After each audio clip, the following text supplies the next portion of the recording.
Hi, welcome back to Welsh and Wellies, or welcome if you're new here. So today I'm going to show you how to make this, a seaglass wind chime. So often it's hard to find stuff to do with your seaglass. It ends up going in a jar or a bowl, and we all know that the true beauty of the seaglass is when the sun shines through it. So I'm going to show you guys how you can use a bit of string and a bit of driftwood and make your very own seaglass wind chime. So I think I'm going to hang this one either on the window or the wall in my house, and I'm going to show you guys how I did it. So here we go. So first, lay out your seaglass pieces in the shape that you want for your sun catcher. We're going to use this nylon thread. You can use fishing wire, jewellery wire. I've got my piece of driftwood that I found on the beach recently, and this is spalted, which means a fungus has got inside it and it's made these lovely black lines on it, so I thought it was really beautiful. And next I've got my seaglass pieces. So these aren't jewellery quality. It's a good way to use up the bits so that you find that aren't. I found these in these two videos if you want to go and check that out and watch me finding them. These are pieces of bonfire glass, so it means they've been melted into really interesting shapes.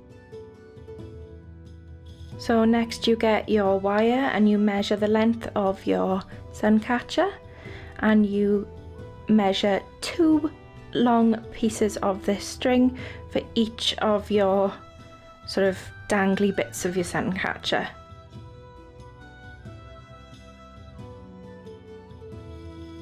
Then I'm going to tie a knot at the top, leaving a couple of inches of excess that I can later use to tie on to the driftwood.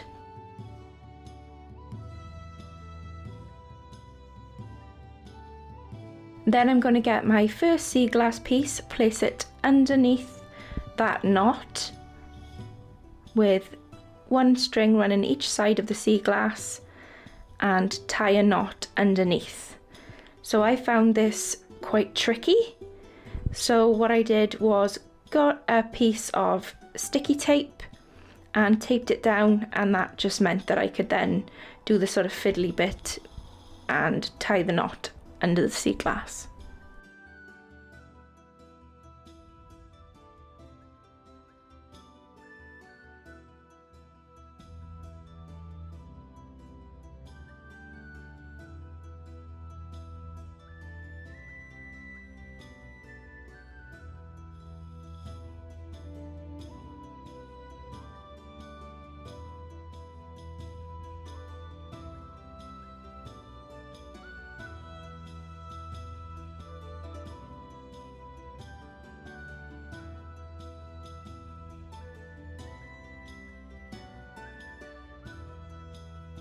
So there you go. If you make sure it's really tight, it holds the piece of seaglass in place.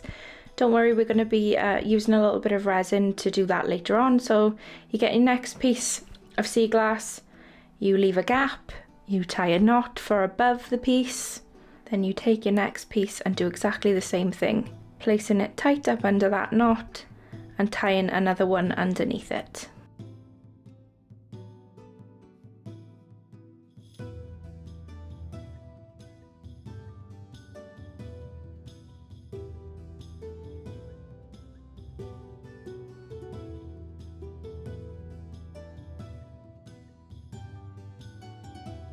You just keep repeating that pattern for your entire string.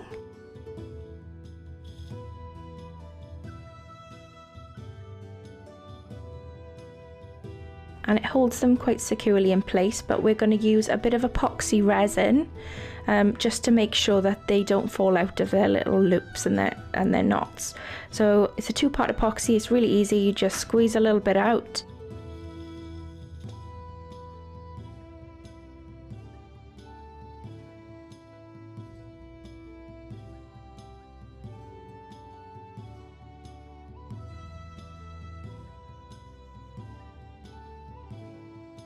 Mix it up. Make sure it's thoroughly mixed. This dries clear, so don't worry that it looks a little yellow.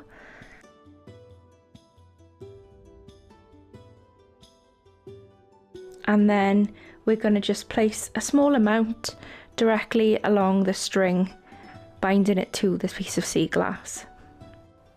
We're going to do that for each of our pieces on the string, just to make sure that they're really, really secure.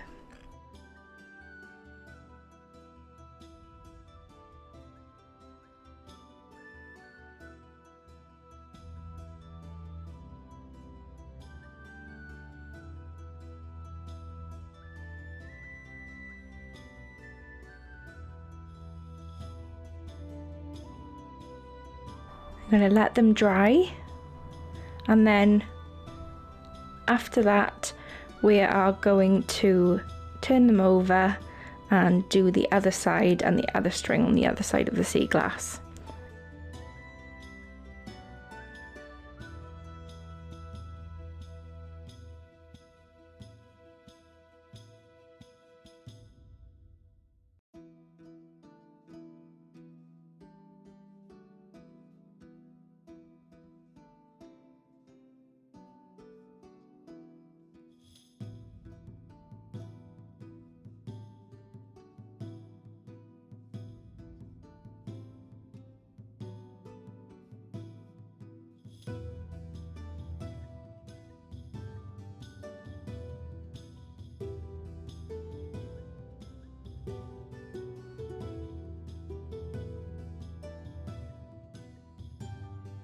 We leave it to dry, and you just keep going until you've done all of your pieces, tying them into knots on the string and adding a little bit of epoxy to keep them secure.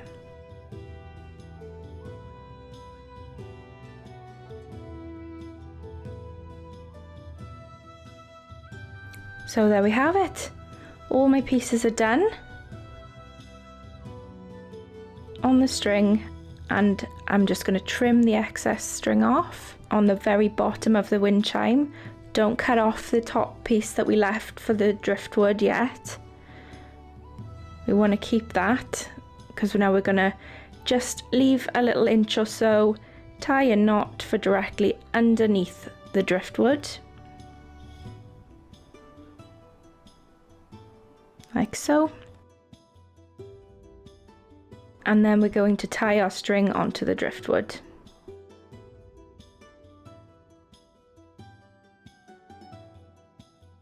I did a couple of knots for this one, just to make sure that it was really secure.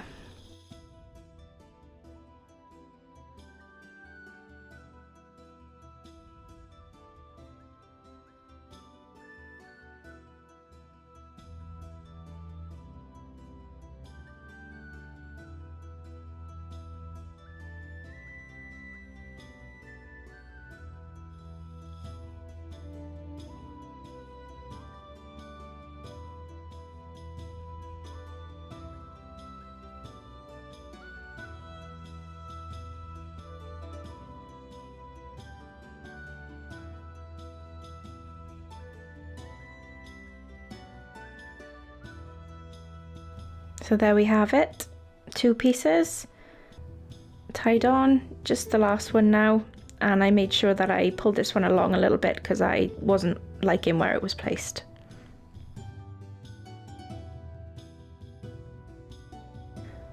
So now that we've done that, we tied them on, we're happy with where they are, we can trim that excess wire.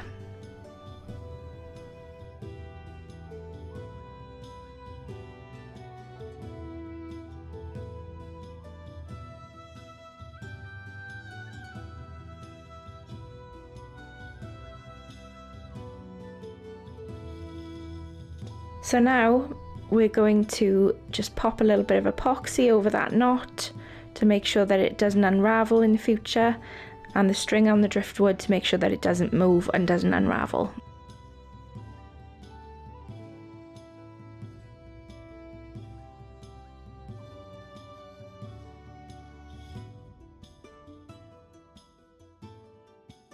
Next, we're going to take a piece of jute string.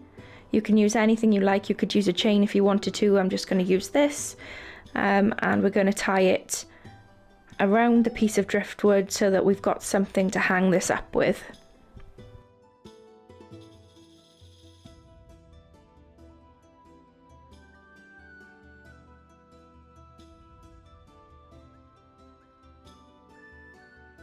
There you go, just make sure it's nice and secure.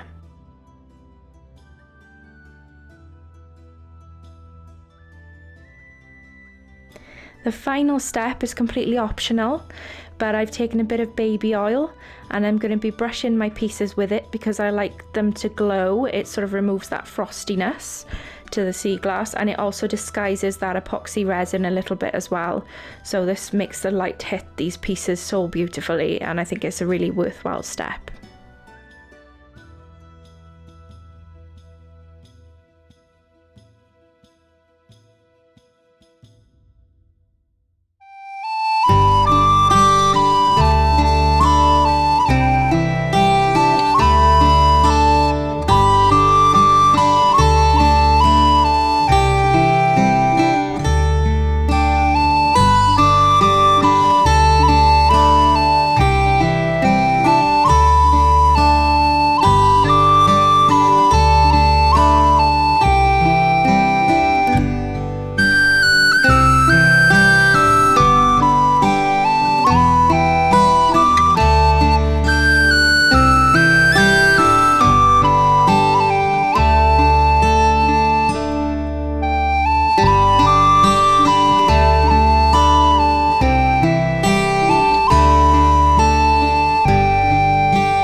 Okay, so this wind chime is really getting a lot of use down the beach here today. It is breezy to say the least.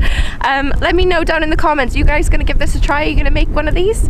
I'm really pleased with how it turned out. It's really cute, and what a lovely way to make use of some of the sort of less jewellery grade pieces that I've found on the beach over the years. So hopefully you're going to give this a go too and make some beautiful sea glass wind chimes of your very own. Don't forget to like this video if you thought it was good, if you're going to give it a go, and subscribe if you haven't already, and I will see you guys in the next video. Bye!